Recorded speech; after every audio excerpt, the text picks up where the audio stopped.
The discovery of the 1970s and 80s was that the Protestant Reformation had a history. It had roots that extended into the late Middle Ages.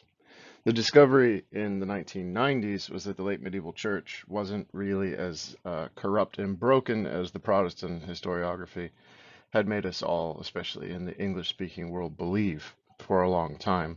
And an outflow from that, the cutting edge of early modern scholarship right now, is a recognition starting in the late 90s into the early aughts that there was reform underway before the Council of Trent and before the arrival of the Protestants. And that's what this lecture is about. It's about the various efforts that were helping to renew the church that aren't as a result of a response to the Protestants, but instead are extending from late medieval foundations and building into the 16th century. Now, the one place that we don't really look for Catholic reform before the Council of Trent is to Rome. So the papacy, although it has some formal responses to some issues, the papacy is much more focused on Italian issues, and so they are not the leaders of an international reform movement in that kind of spirit of the Gregorian reform. Instead, when we need to see reform before the Council of Trent in the Catholic world, we have to look at what you could say are regional, even grassroots campaigns to lead to a renewal of the church. And these will flower in the 16th century, and sometimes some of these responses will be useful in responding to the Protestants, but their history of many of these reform movements that I'm about to talk about lie in the very heart of the church in the late Middle Ages and shouldn't really be processed or understood in light of the Protestants or even of the coming of Trent. So the call for reform in head and members has existed in the church for a very long time. And when we look around the geography of the late medieval church, we can see that not all is corrupt, not all is broken, and there are actually a number of bishops residing in their sees and attempting to reform the behaviors of their clergy and a lot of other reform movements. So let's dig into some of those now. One of the most powerful reforming forces was, of course, humanism. I've already described humanism in greater detail in previous lectures, but let's talk a little bit about Desiderius Erasmus, whose thought will be a source of both reform in the Catholic world, and yes, we must concede his thought was also inspiration to Protestant reformers like Zwingli as well. So he begins his life as an illegitimate child of a canon. Eventually, he's able to get the dispensation so that he will become a canon himself, a canon regular. He's in his education, he is influenced heavily by the Devotio Moderna. But eventually, what will launch Erasmus's career is that the Bishop of Cambrai will recognize his skills and his intellectual acumen and will make him his personal secretary in 1493. And from there on, Desiderius Erasmus will lead a peripatetic scholarly life, traveling all over the place, writing and studying and writing some more and studying some more and participating in this creation of a Republic of Letters, which was a sort of international grouping of people interested in reading the Fontes, the Fathers, and the pagans in Scripture, and through that leading to a promotion of the betterment of Christian society. You can say Desiderius Erasmus was clearly a rhetorical theologian in that he didn't write systematic texts so much as he wrote texts of persuasion. But what we can see in him is an important piece that will develop in the modern world is that there is within him something of skepticism and a methodology of doubt that will be taken up in later eras, but he combines this with an acceptance of tradition and the sensus fidelium.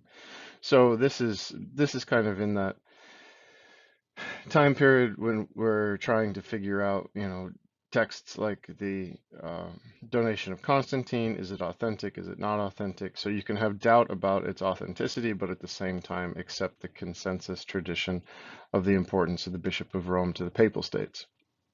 Really, Erasmus loved philology. He loved words. He loved the study of words. And that means his favorite father was actually Jerome. He thought that, along with Jerome, that grammar could lead to a deeper understanding of the biblical text. And this is why many of Erasmus's works were deeply didactic, were about teaching. You can see that especially in his Enchiridion, but being able to access the proper words is one of the reasons he embarked on a new edition of the New Testament based on Greek manuscripts. It really wasn't until 1499 that Erasmus really began to take up these biblical studies, and it actually has to do with the influence of two English humanists, John Colet, who is the Dean of St. Paul's, and Thomas More. It's by interacting with them that Erasmus began to go deeper to learn Greek and study Platonic thought. Frequently, Erasmus's thought, while very popular and sold well and was deeply inspirational to many people, was rejected by the schoolmen in particular because he was never formally trained. And that's going to be a source of contention between him and the scholastics. What Erasmus was trying to achieve in his Handbook of a Christian Soldier, his Enchiridion, or through his kind of works more generally, was he was trying to instill what he called the philosophy of Christ. What the philosophy of Christ is that it gives a priority to prayer and devotion, and it seeks to move people away from external things. Pilgrimages, saint intercessions, the rites even sometimes are for the weaker. The goal is to progress from that weaker beginning, from the visible to the invisible. And Erasmus thought that this philosophy was open to all. And here you can see the influence of the Devotio Moderna, of the trying to help the person free themselves from worldly attachments and move towards an interior conversion. One of the tools that Erasmus and other humanists would use to reform the church was humor. And this you can see very clearly in his Praise of Folly and some of his other polemical works. Praise of Folly is a dialogue between Lady Folly, as opposed to Lady Wisdom of Boethius, but it's a dialogue with Lady Folly about how she has influenced many aspects of society. It's satire. So Folly is praising monks for being monks for their bad behavior, schoolmen for their thunderous acclaims, popes for what they've done wrong, and friars for being fat, and all of these sorts of things. And it is really funny. The text is hilarious, but it's satire, and it's only funny if you hold the ideals, if you know the ideals that are being presented in the opposite way in the Praise of Folly. So the text really does speak directly to the heart of reform, and it's using humor as a tool. Thomas More is another humanist who really believed in the power of humor, because sometimes a truth can be more easily heard if said in jest, and More used this throughout his entire life. He actually even quieted a mob in London with one good joke. In fact, he had a nickname in London as Mock More, because he was so fond of using humor. So Erasmus's text, In Praise of Folly, or Thomas More's use of humor, shows an important strategy with the humanists, which is that they were really trying to persuade people to be better, but they used a wider array of persuasion than just the homily, so to speak. They could use satire, they could use humor, they could use handbooks of how to be a good Christian, the Handbook of the Christian Soldier. There's lots of different strategies that the humanists use, the goal really being to lead to a deeper interior conversion on the part of the people, to free them from an overly externalized understanding of the faith and to internalize their faith. To use the contemporary language, you could say the humanists were about helping to foster intentional Christians. But one of the things we can say about the 16th century is that you can always tell the priorities of a society on what they build and what they read. And Desiderius Erasmus was the international superstar of the early 16th century. His writings were read by everyone. Everybody had an opinion on them. Some people didn't like him, thought his criticism of the papacy was too harsh. Some people loved him. So, but he was a international figure that everyone paid attention to. And I suppose that's a third criteria that you can use to evaluate a society, what they build, what they read, and who are their international superstars, so to speak, who are the people that gather the most attention. And in one of the most religious of centuries, the 16th century, it was Desiderius Erasmus producing his handbooks of a Christian, his mocking texts that brought about Christian reform, and of course his edition of the New Testament along with his commentaries. There are other examples of reform before the Protestant Reformations that I want to talk about. One of the most important ones, and it probably laid the foundation for the golden age of Spanish saints of the 16th century, is the efforts of Cardinal Jimenez de Cisneros. In Cardinal Jimenez, he was able to combine all of the powers necessary to reform Spain. So he was Cardinal Nuncio and therefore represented the papacy. He was the primate of Spain, being at the See of Toledo, so he basically was the most important bishop on the island. And he also became chancellor as well for the crown. So in him, you have combined the papacy, the kind of Spanish episcopal powers, along with royal powers. So nothing could stand in the way of the cardinal if he chose to reform. And of course, Isabella and Ferdinand wanted him to reform, and reform he did. One of the things he did is that he enforced a observant movement on many houses of monks and friars in Spain. So if the friars were supposed to be poor, he made sure that they were poor, and if they weren't living according to their rule, he would dissolve their house or strip their house of their wealth and give it to found new hospitals or give it to houses that were actually doing well. So it really, the cardinal was enforcing on on the regular clergy living according to the rule, and there was no escape for them in terms of exemption in this because he's also the Cardinal Nuncio. He attacked absenteeism with an intensity. He would punish his priests if they weren't in their posts. And he laid down clear rules that the clergy had to preach the gospel and had especially to provide education in the faith to children. So a lot of these are very traditional decrees that we can see in the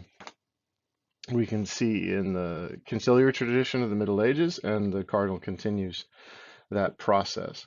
But he was also inspired by humanist studies as well, and for this he founded the University of Alcalá, and there had humanist studies placed there. So that's, let's say, more of a focus on linguistic studies.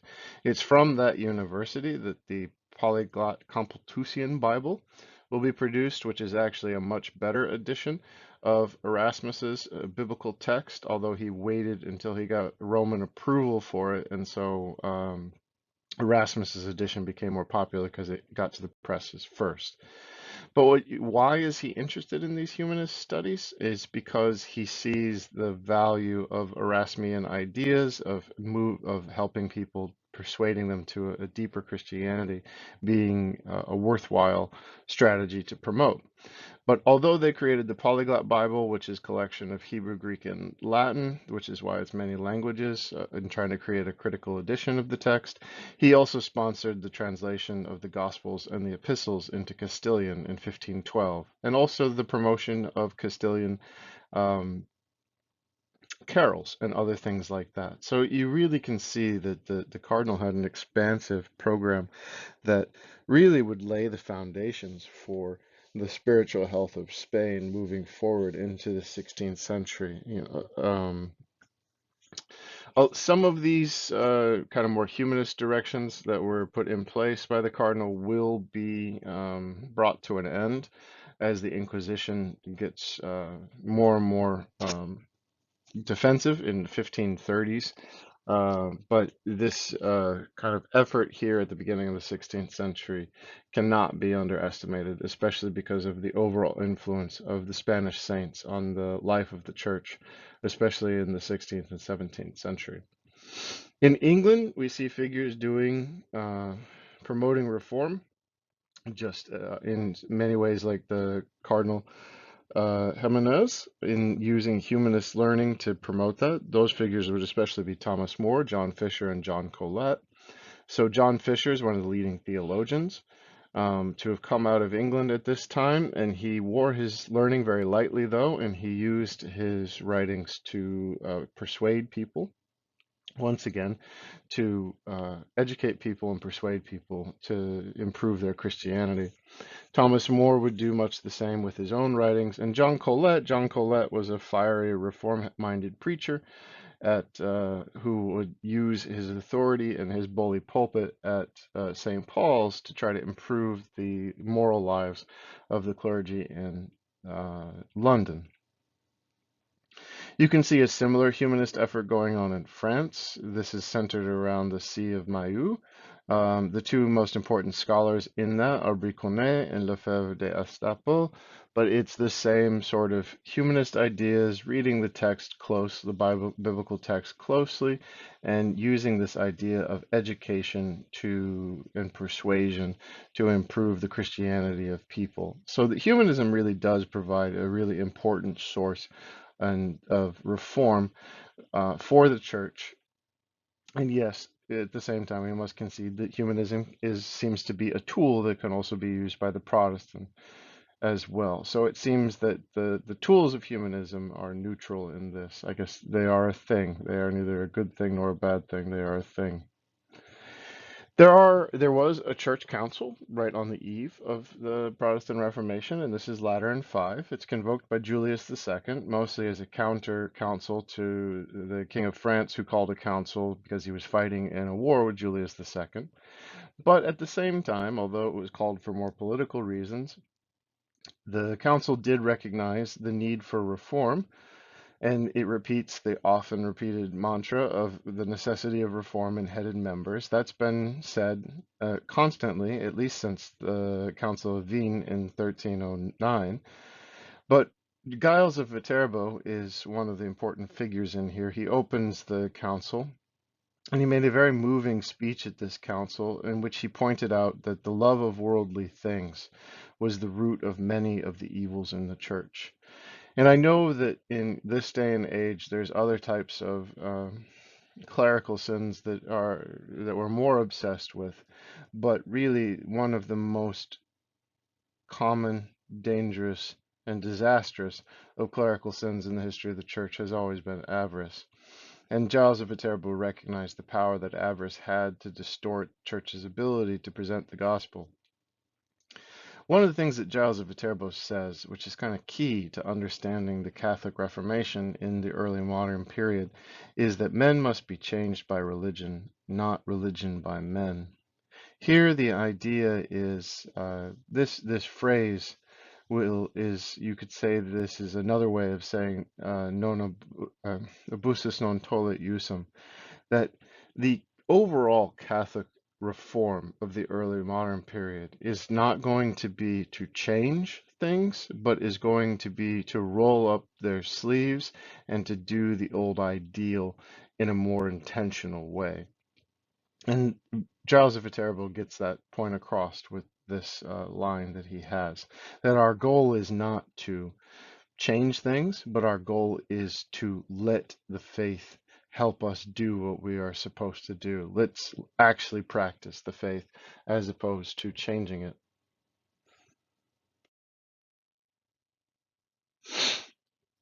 One of the most important um, movements that will produce some of the most influential figures in Catholic reform in the 16th century are the Oratories of Divine Love.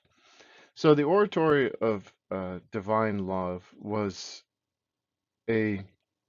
first started in Genoa, inspired by Catherine of Genoa and founded by Ettore Vernazza in 1497, and then a Roman version of it will open up in 1517. And really what these are, these oratories of divine love, is that they're centered usually around a church, but it's like a confraternity that comes together for a set purpose. And this set purpose was to be better. So it was for the clergy that were involved in it, it was to be better clergy. It was to become better trained and instructed, to promise and resolve to residency, to foster a spirit of fervent, selfless missionary attitudes, give further training as confessors. Um, it really is kind of there are these communities that were about being much better clerics, and also for piety of the laity as well, for the lay that were involved to be much better at being lay. So you can really kind of see these groups, think of them as kind of Bible study groups, so to speak, about improving their expression of the faith, and not through Bible study, but through dialogue and discourse and education for doing the faith in a more intentional way. So from these little tiny groups, these little tiny oratories, sometimes no more than 50 members in them, some of the most important um, personnel of the Catholic Reform and Catholic Counter-Reform will emerge. Two cardinals will be at the Oratory of Divine Love before it shut down in 1527. That's Cardinals Contarini and Morone. And then also emerging out of the Theatines from another cardinal, which is Carafa, will be an order, the Theatines, which takes up much of this education of priests and moves it forward as its new society emerges. There's two things I want to say in quick passing about the Oratory of Divine Love in Rome. One is to not underestimate the power of small things. So here is a good example of amazing reform energy that's going to flow into the church. And it comes from just these small meeting groups of these small people coming together about doing the faith better. So don't underestimate the power of small things. And I think for those training for to be parish clergy, that should be a really important reminder that amazing things come from small things. You might not become personally the next Cardinal Contarini or Morone, but in the small group that is focused on doing the faith well and being intentional about it, you may be inspiring with your collective efforts the next Catherine of Siena or the next Gaetano di Thiene. So the small things is one of the most important, is one of the things that I wanted to just kind of quickly say aside as. The second point about the oratories that I would like to mention for future parish clergy is the importance of fraternity. So the oratories really are just groups of people coming together to share their struggles about the faith and share how to be part of the solution and not part of the problem, so to speak.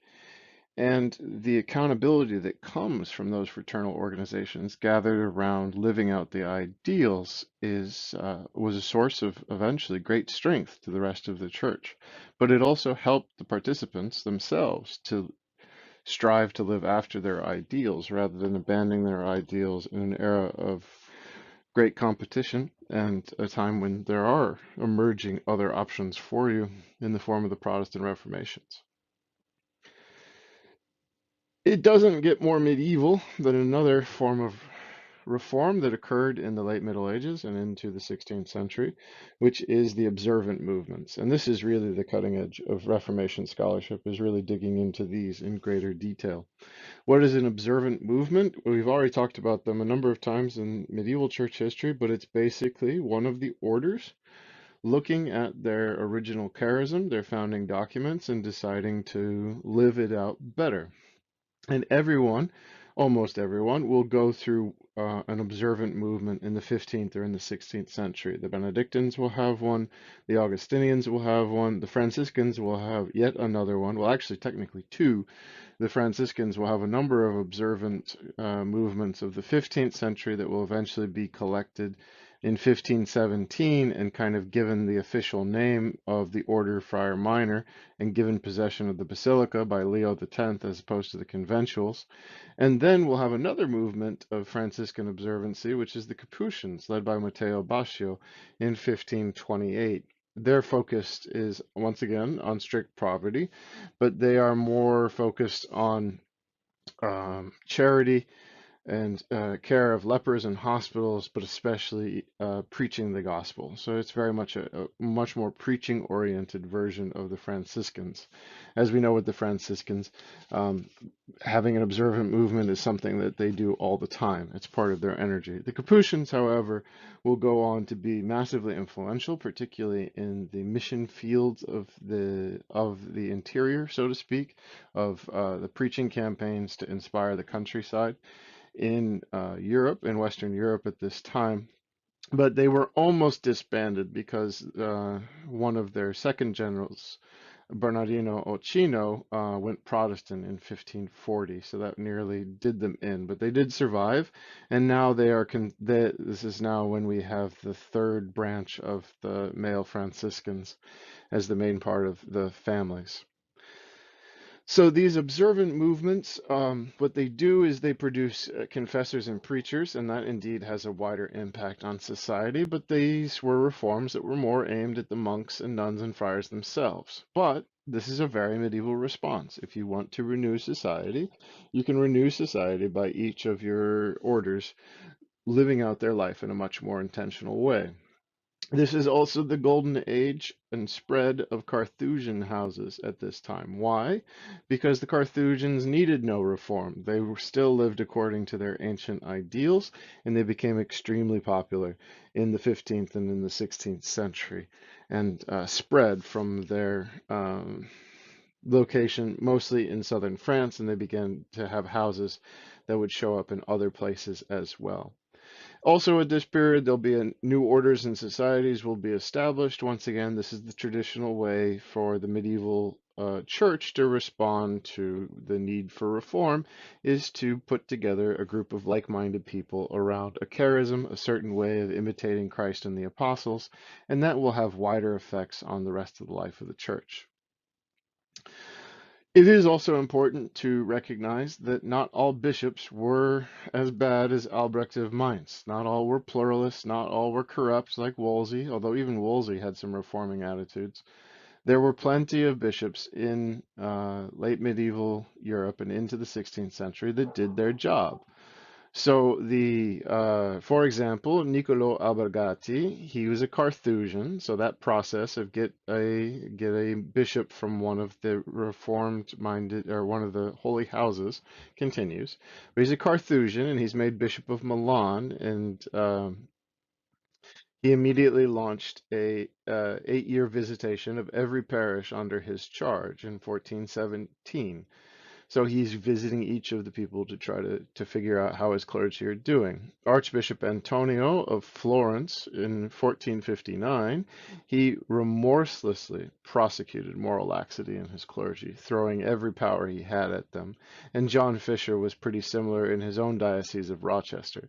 John Fisher would visit every single parish and would talk to every single priest and would go after those that weren't living up to the full standards.